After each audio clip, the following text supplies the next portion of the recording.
अवधूत चिंतन श्री गुरुदेव दत्त श्री स्वामी समर्थ. रिलीजियस काकू या आपल्या चॅनलवर तुमचे मनापासून स्वागत करते आणि व्हिडिओला सुरुवात करते. तुम्ही या चॅनलवर नवीन असाल तर लाईक शेअर आणि सबस्क्राईब करायला विसरू नका. तुमचं एक लाईक आणि सबस्क्राईब आम्हाला पुढे जाण्याची बळ देते. चला तर व्हिडिओला सुरुवात करूया. बघा, हा आता आषाढ महिना चालू झालेला आहे आणि आषाढ महिन्यामध्ये आपल्याला कुलदेवीचा कुलाचार करायचा आहे, मानसन्मान करायचा आहे आणि आपल्याला 4 महिने चातुर्मास आपल्याला सेवाच करायची आहे.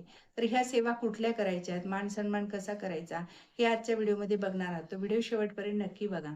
तर बघा, हा आषाढ महिना चालू झालेला आहे. तर आषाढ महिन्यामध्ये महत्वाची तिथी म्हणजे बघा, आता आषाढी एकादशी आहे. आषाढी एकादशी झाल्यानंतर गुरुपौर्णिमा आणि आणि आषाढी अमावस्या. तर ह्या तिन्ही आपल्याला महत्वाच्या तिथीला आपण उपासना म्हणा, सेवा आपण करत असतो. तर बघा, आषाढी एकादशी ही भगवान हरिविष्णूंना फार प्रिय आहे. त्यामुळे आपण जे काही आपण ह्या आषाढी एकादशीच्या निमित्ताने आपण घरामध्ये सेवा करू, तर ती आपली अगदी फळास जाते आणि आपल्याला पुण्य प्राप्त होत असतं. तर आषाढी एकादशीच्या दिवशी आपल्याला एकादशी महात्म्य असेल तर आपल्या घरामध्ये पठण करायचं आहे. म्हणजे असेल तर, नाही तर तुम्ही मोबाईलवर लावून सुद्धा ऐकू शकता. आणि रोज आपल्याला आता 4 महिन्याच्या आत विष्णू सहस्त्रनाम पठण करायचं आहे. तर व्यंकटेश स्तोत्र जरी तुम्ही म्हटलं तरी चालेल किंवा विष्णू सहस्त्रनाम पठण केले तरी चालेल. कारण आपल्याला खूप प्रमाणात अधिक पटीने आपल्याला फळ प्राप्त होत असतं. कारण भगवान हरिविष्णूंना हा आषाढी एकादशी फार प्रिय आहे. त्यामुळे आपल्याला ह्या दिवशी जी काही तुम्हाला व्यंकटेश स्तोत्र म्हणा, विष्णू सहस्त्रनाम जी सेवा करता येईल ती सेवा करायची आहे. आणि आपल्याला मंदिरात, समजा एखाद्या मंदिरात जर कुठली सेवा मिळाली तर ती आपण आवर्जून करायची आहे. ह्या दिवशी म्हणजे जी काही तुम्ही सेवा करताल, दानधर्म करताल, तर त्याला हे खूप महत्त्व आहे. आषाढी एकादशीला आपल्याला जी काही छोट्यातली छोटी सेवा करता येईल ती आपल्याला सेवा करायची आहे. आणि बघा, गोरगरीब अनाथांना आपल्याला अन्नदान, वस्त्रदान, फळदान, जे काही तुम्हाला दान करता येईल ते पण दान करायचं आहे. आणि ह्या आषाढ महिन्यामध्ये आपल्याला गुप्त नवरात्र आहे. तर त्यामुळे आपल्याला जी काही कुलदेवीला आपल्याला मान सन्मान करायचा आहे, तो तुम्ही तुमच्या जिथं कुलदेवी आहे, जिथं कुलदेवीचं स्थान आहे, तिथं तुम्ही जर जाऊ शकत असाल तर तिथं जाऊन तुम्ही करायचं आहे. नाहीतर आपल्या घरी, समजा आपल्या घराजवळ जर देवीचं मंदिर असेल तर तिथं तुम्ही मान सन्मान करू शकता. जर तुमच्या घरामध्ये टाक असेल, मूर्ती असेल, तर त्या दिवशी आपल्याला म्हणजे पंचामृताने आपल्याला हे करायचं आहे, स्नान घालायचं आहे. मूर्तीला म्हणा, देवीला म्हणा, आपल्या ज्या घरात ती देवी आहे तिला.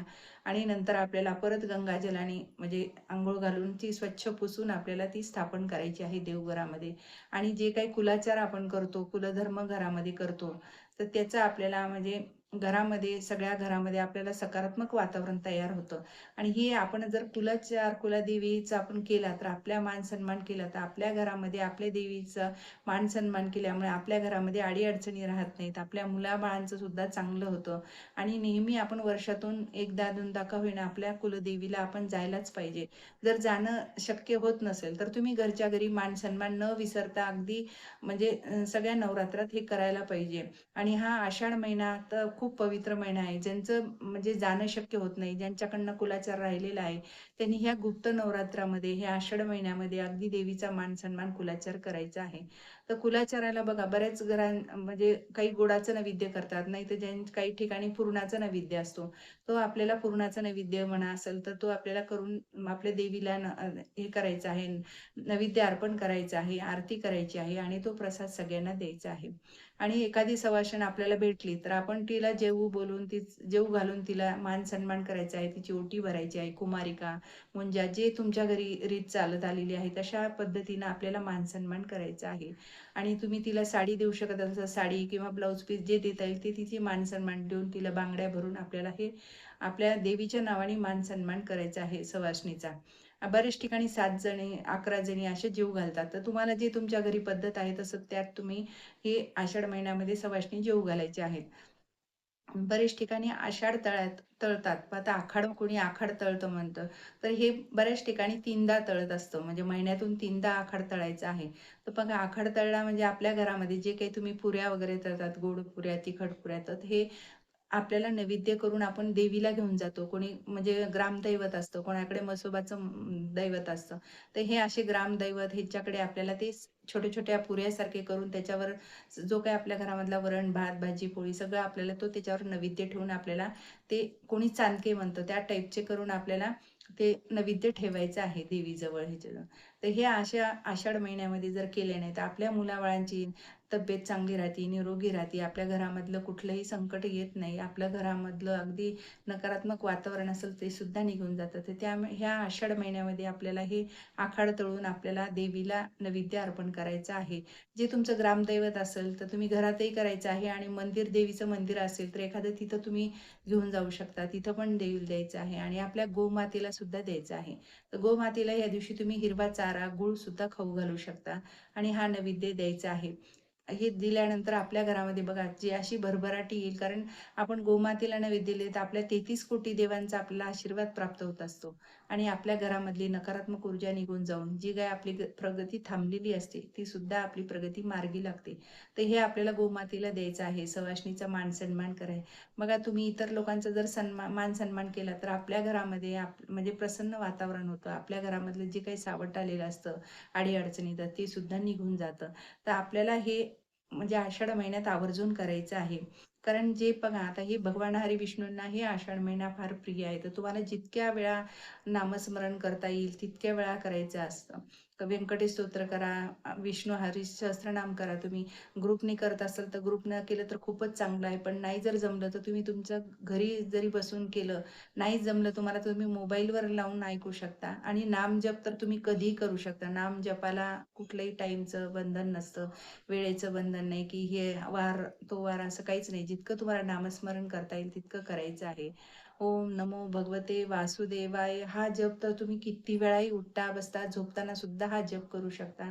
तितकंच आपल्याला भगवान हरिविष्णू आपल्यावर प्रसन्न होतील आणि आपल्याला कृपा आशीर्वाद प्राप्त देतील.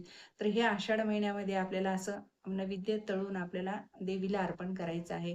तर अशा प्रकारे आपण म्हणतो, की आखाड तळला, आमच्याकडे आखाड तळला. जसं आपण म्हणजे प्रत्येक गावानुसार बोलण्याची भाषा वेगवेगळी असते. कुणी आषाढ तळला, कुणी आखाड तळला म्हणत असतं.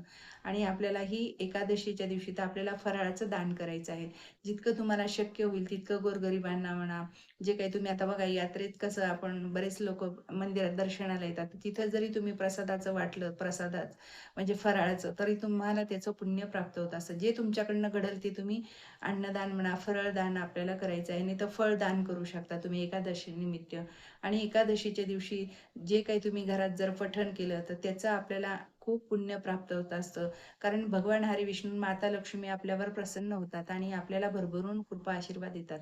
तर ह्या दिवशी तुम्हाला जितकी सेवा करता येईल तितकी सेवा करायची आहे. आणि भगवान हरिविष्णूंना आपल्याला तुळशीचं हार अर्पण करायचं आहे. तुम्हाला जे करता येईल, एक जरी तुळशीचं पान आपण त्यांना अर्पण केलं तरी आपल्यासाठी खूप महत्त्वाचं आहे आणि आपल्याला म्हणजे अगदी भरभरून कृपा आशीर्वाद प्राप्त होईल. तर बघा तुम्ही तुळस आपल्याला त्या दिवशी तोडायची नाही. 2 दिवस आधी जरी तोडून ठेवलं तुम्ही तरीही चालतं. तुम्हाला जितकं तुमच्याकडे जर भरपूर असेल तुम्ही त्याचा हार करू शकता.